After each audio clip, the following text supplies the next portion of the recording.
Hello hi ನಮಸ್ತೆ, welcome back to my channel. Quick ಆಗಿರುವಂಥ ಒಂದು ಗ್ರೇವಿ ಅಥವಾ ಒಂದು ಕರಿ ರೆಸಿಪಿ ನಿಮ್ಮ ಜೊತೆ ಶೇರ್ ಮಾಡ್ಕೊತೀನಿ. ಚಪಾತಿ ಜೊತೆ ಸೂಪರ್ ಆಗಿರುತ್ತೆ ಅನ್ನ ಜೊತೆ ಕೂಡ ಸೂಪರ್ ಆಗಿರುತ್ತೆ. ಬನ್ನಿ ಹೇಗೆ ಮಾಡೋದು ಅಂತ ಅಂದ್ಬಿಟ್ಟು ನೋಡೋಣ. ಸೊ ಫಸ್ಟ್ ಇಲ್ಲಿ ಒಂದು ಮಿಕ್ಸಿ ಜಾರಲ್ಲಿ ನಾನು ಒಂದೇ ಒಂದು ಆನಿಯನ್ ಹಾಕ್ಕೊಂಡಿದ್ದೀನಿ.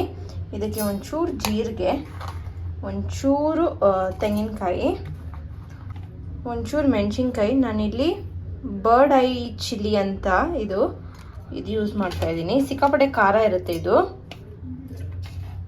ನೀವು ನಾರ್ಮಲ್ ಮೆಣಸಿನ್ಕಾಯಿ ಕೂಡ ಹಾಕೋಬೋದು. ಒಂಚೂರು ಶುಂಠಿ ಹಾಗೂ ಒಂಚೂರು ಬೆಳ್ಳುಳ್ಳಿ.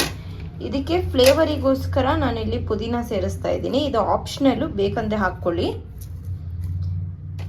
ಇವಾಗ ಇದನ್ನೆಲ್ಲ ಒಂಚೂರು ನೀರು ಹಾಕ್ಕೊಂಡು ನುಣ್ಣಗೆ ರುಬ್ಕೊಳ್ಳೋಣ.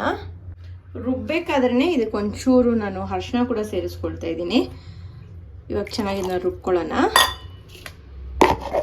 ಇವಾಗ ಒಂದು ಕುಕ್ಕರ್ ತಗೊಂಡು ಅದಕ್ಕೊಂಚೂರು ಎಣ್ಣೆ ಹಾಕ್ಕೊಳ್ತಾ ಇದ್ದೀನಿ ನಾನು. ಇಲ್ಲಿ ಎಣ್ಣೆ ಕಾದಿದೆ. ಇದಕ್ಕೆ ಒಂಚೂರು ಸಾಸಿವೆ ಹಾಕಿದ ತಕ್ಷಣ ಸಾಸಿವೆ ಚಟಪಟ ಅನ್ನಲಿ. ಇಲ್ಲಿ ಸಾಸಿವೆ ಚಟಪಟ ಅನ್ನಕ್ಕೆ ಶುರು ಆಗಿದೆ.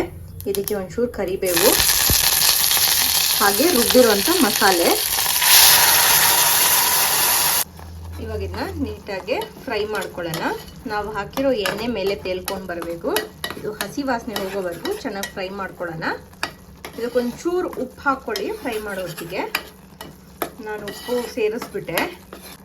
ಚೆನ್ನಾಗಿ ಫ್ರೈ ಆಗಲಿ. ಇದು ಫ್ರೈ ಆದಮೇಲೆ ಇದಕ್ಕೆ ನಾವು ಕಾಳು ಸೇರಿಸ್ಬಿಟ್ಟು ಕರಿಬೇಕಂದ್ರೆ ತರಕಾರಿ ಕೂಡ ಸೇರಿಸ್ಕೋಬೋದು.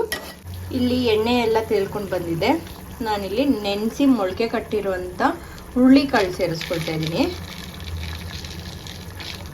ಹಾಗೆ ಒಂಚೂರು ಸೋರೆಕಾಯಿ ಕಟ್ ಮಾಡಿ ಹಾಕ್ಕೊಳ್ತಾ ಇದ್ದೀನಿ. ಯಾವ ಕಾಯಿ ಬೇಕಾದ್ರೆ ಹಾಕೋಬೋದು. ಇವಾಗ ನಾವು ಮಿಕ್ಸ್ ಮಾಡ್ಕೊಡೋಣ. ಮಿಕ್ಸ್ ಮಾಡಿ ಎಷ್ಟು ನೀರು ಬೇಕೋ ನಿಮಗೆ, ಗ್ರೇವಿ ಯಾವ ಕನ್ಸಿಸ್ಟೆನ್ಸಿಯಲ್ಲಿ ಬೇಕೋ ಆ ಕನ್ಸಿಸ್ಟೆನ್ಸಿಯಲ್ಲಿ ಸೆಟ್ ಮಾಡ್ಕೊಳ್ಳಿ. ನಾನಿಲ್ಲಿ ಇಬ್ಬರಿಗಾಗೋಷ್ಟು ಮಾಡ್ಕೊತಾ ಇದ್ದೀನಿ. ಅದಕ್ಕೆ ಕ್ವಾಂಟಿಟಿ ನೋಡಿಕೊಂಡು ನೀವು ಮಾಡ್ಕೊಳ್ಳಿ. ಇದಕ್ಕೆ ಅಡಿಷ್ನಲ್ ಮಸಾಲ ನಾನು ಸದ್ಯಕ್ಕೆ ಯಾವುದು ಸೇರಿಸಿಲ್ಲ. ಉಪ್ಪು ಇನ್ನೊಂಚೂರು ಹಾಕಬೇಕು. ನಾನು ಮಸಾಲ ರುಬ್ಬೇಕಾದ್ರೆ ಯೂಶ್ವಲಿ ಒಂಚೂರು ಉಪ್ಪು ಸೇರಿಸಿನೇ ಹಾಕ್ತೀನಿ. ಇವಾಗ ಇದಕ್ಕೆ ಒಂಚೂರು ನೀರು ಸೇರಿಸ್ಕೊಂಡು ಮಿಕ್ಸ್ ಮಾಡ್ಕೊಳ್ಳೋಣ. ಕಾಳು ಹಾಗೆ ಕಾಯಿ ಬೇಯೋಕ್ಕೆ. ಸೋರೆಕಾಯಿಯಲ್ಲಿ ಕೂಡ ನೀರು ಬಿಟ್ಕೊಡುತ್ತೆ. ನನಗಿಷ್ಟು ಸಾಕು. ಚಪಾತಿಗೆ ನಾನು ಮಾಡ್ತಾಯಿದ್ದೀನಿ. ಇವಾಗ ಇದನ್ನ ಲಿಟ್ಟು ಕ್ಲೋಸ್ ಮಾಡಿಬಿಟ್ಟು ಕಾಳು ಬೇಯೋವರೆಗೂ ಬೇಯಿಸ್ಕೊಂಡ್ಬಿಡ್ತೀನಿ. ಇವಾಗ ಚೆನ್ನಾಗಿದ್ದು 2-3 ವಿಸಿಲ್ ಬರಲಿ. ವಿಸಿಲ್ ಬಂದಿದೆ, ಪ್ರೆಷರ್ ರಿಲೀಸ್ ಆಗಿದೆ. ಇವಾಗ ಇದನ್ನ ಓಪನ್ ಮಾಡಿ ನೋಡೋಣ.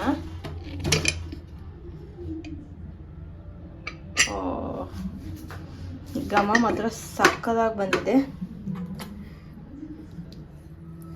ನೀರು ಕರೆಕ್ಟಾಗಿ ಆಗಿದೆ. ಎಷ್ಟು ಪರ್ಫೆಕ್ಟ್ಲಿ ಡನ್. ನಿಮಗೆ ಈ ವಿಡಿಯೋ ಇಷ್ಟ ಆಗಿರುತ್ತೆ ಅನ್ಕೋತೀನಿ. ಇಷ್ಟ ಆಗಿದ್ರಲ್ಲಿ ಮರಿತೀರಾ ಇದನ್ನ ಟ್ರೈ ಮಾಡಿ ಹೇಗಿದೆ ಅಂತ ನನಗೆ ಕಾಮೆಂಟ್ ಸೆಕ್ಷನಲ್ಲಿ ಹೇಳಿ. With this I end my vlog here. Thank you so much for watching.